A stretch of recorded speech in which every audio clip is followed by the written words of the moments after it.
Some of the best pieces of advice that I got, there were actually two, and they weren't really given to me, but I learned them through the first one I actually learned through the process. The job I had before I opened Melt, I worked at Johnny Mango in Ohio City, and that was by far the favorite job I ever had, the best staff I ever worked with, and really the best ownership I ever worked with.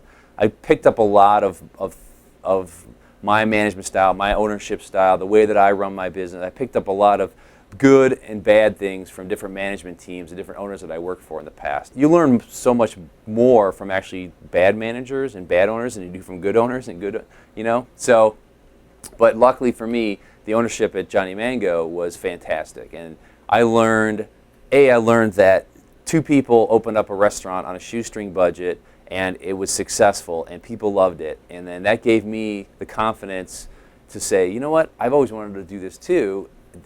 These people who I'm friends with have done it, and they've done it successfully, and they've done it on their own terms, and they've never compromised.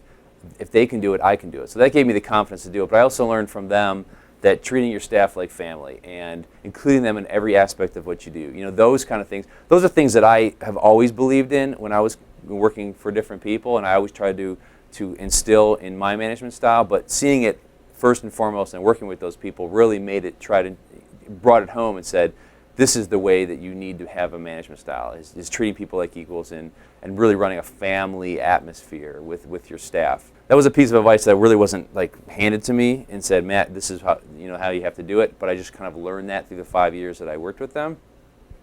And then the second piece of advice that I was given, which was actually told to me, and it makes perfect sense, is always surround yourself with people that are better and smarter than you are. And that is what I try to do every single day, because believe me, I have no ego, and I know that there's people out there, and they're on my staff or they're not on my staff, that are bigger, better, faster, smarter than anything that I can do. So I've been fortunate enough to put together a really good quality upper management team at Melt, myself included, and 7 other people right now that have different department heads and are controlling different aspects of what we do in the front of the house, the back of the house, behind the scenes, in operations. And these people do it so much better than I do. So those are the two pieces of advice that I was either learned or given that I can continue to believe and continue to put into the process today.